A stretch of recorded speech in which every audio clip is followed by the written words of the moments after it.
Crack Distributors. I'm in the class all by myself, you niggas absent. So happen that I'm a reminder of what is lacking. Back when the B-boys were known for doing those backspins. Passion, not of the Christ, but of the rapping. I can give to the public whatever. Dope game. I got my boy Donny Goines in the building. What's going on?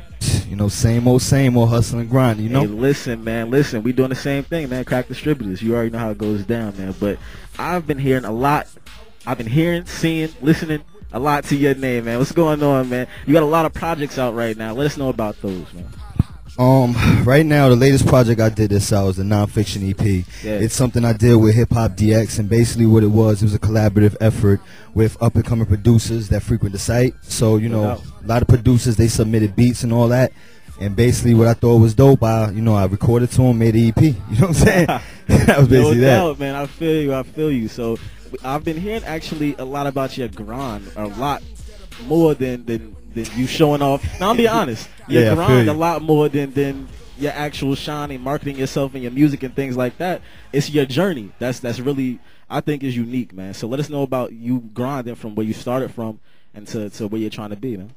I mean, I started basically really hustling in like 2006. That's when I knew that I wanted to take this to where, you know, I'm taking it now. And essentially, you know, I just really hustle hard, man. I do whatever I can to be known and to be heard. So, you know, when I first started, I didn't know anybody, you know what I'm saying, at all. Like, that serious. Connections like, not made. Yeah, you know what I'm saying? Like, I was just like by myself trying to figure it out, and I maneuvered and just really started like talking to people and learning and listening, and that's how it happened. You know what I mean? Just grinding yourself, man. Independent networking, man. Exactly. Doing what you got to do, man. So we actually got I heard about the LP, man. Executive produced by Donny Goines. Yeah. This is my debut album. You know what I'm saying? Wow. And it's called Minute After Midnight.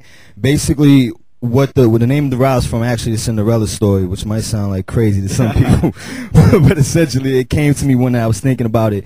And you know, in the story, you know, they fixate on how, you know, the fantasy of it, you know what I mean, like how the pumpkin was like, you know, a magical car, and you know, and like all this other nonsense that's all completely fantasy, you know. But what happens after midnight? You know, all that disappears. You know what I'm saying? I feel you. So that's what I represent in my music. You know what I'm saying? Like, I'm not really one of those dudes that be, you know, rapping about, you know, sun, moons, and the stars and all that bullshit. Like, you know what I'm saying? Like, I mean, I'm just like, you know what I'm saying? That shit is real, man. You talk about, like, that's what I feel about your music, man. It's real music, you know what I'm saying? Like, it really describes, I mean, what the normal average person would go through, but it's something that everybody can empathize with, you know what I'm saying? And it's not that kind of rap where we're like, okay, we feel it, you know what I'm saying? But it's like more or less we experienced it, you know what I'm saying? Yeah. So that's real coming from you and yourself, man. So how does it feel with the Minute After Midnight joint dropping right now, executive produced by Donny Goines, who has this track record with MCs like DMX and Styles P, D-Block, and he's reaching out to you, and y'all gonna make this magic happen, man. How's that feel?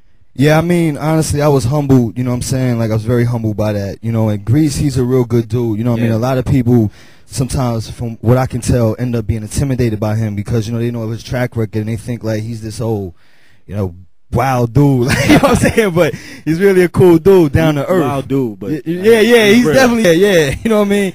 Check out that Coke Talk video coming out. I got a little cameo in there. Hey, listen, man, he dropped that Coke Talk drum, but he came up here like 2 weeks ago, and stereos went crazy. Shout out to him, man. That that's my dude right there. So most definitely, man. Let's get back to you and your situation. Though. Yeah, we got the LP coming out, and you've dropped these mixtapes, man. You're really busy on the mixtape scene, like with your appearance and your just your whole presence on the mixtapes, man. So let us know about that transition. Is it easy transitioning from mixtapes to this LP right here? Hell no. Like, it ain't easy at all. You know what I'm saying? Like, I don't care what anybody say. This shit, if you really trying to make good music, is really hard. You know what I'm saying? Like, and then you got to always outdo yourself. It's like, I can't, you know, I dropped 5 projects already since before this EP, this album. You know what I'm saying? So it's like, I can't come back after, like, you know, off the books mixtape and a non-fiction EP and the excerpt, and then come back with some fucking dud. You know what I'm saying? Like, I got to drop some shit. You know what I'm saying? It'll be known. You know what I mean? So it's like, I sit around, I try to outdo myself every time, and truthfully speaking, like, I actually kind of starting to slow it down a bit, because it's like I'm just throwing songs out there all the time, left and right. You know what I mean? So now I'm kind of focusing my energy on the album, and I just want to make sure this album is the best I can make it to my abilities. You know what I'm saying? No doubt. That's my thing, you know? So it's all about good music. You know what I mean? Actually, since it's about good music, we're going to get into this joint right here, man. What do people want produced by Ron Browse, right? Yeah, he's going to be on producing on my album, too. You know what I'm saying? Yeah, I got a couple people on producing on the album. We got the joint with Static Selector, too, so we're going to bump that's my dude, too. Shout out Static Selector. You already know, man. This joint is called What the People Want. So up here on Crack, you already know, man. So let us know, man, about. I want you to, when people hear your music, I've heard comparisons to throw back how NYC hip hop they say used to be and real hip hop. You know what I mean? So give me your reaction to that, man. Especially being compared to those MCs, man, like X and things like that, man.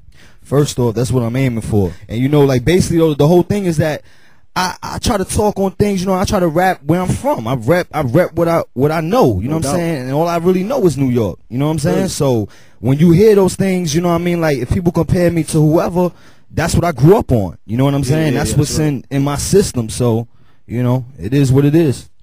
Word.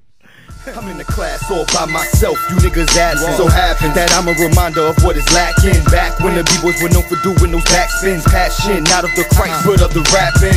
I can give to the public whatever wanted abundance. I buy the hundreds, fuck underground, it's the Crack Distributors.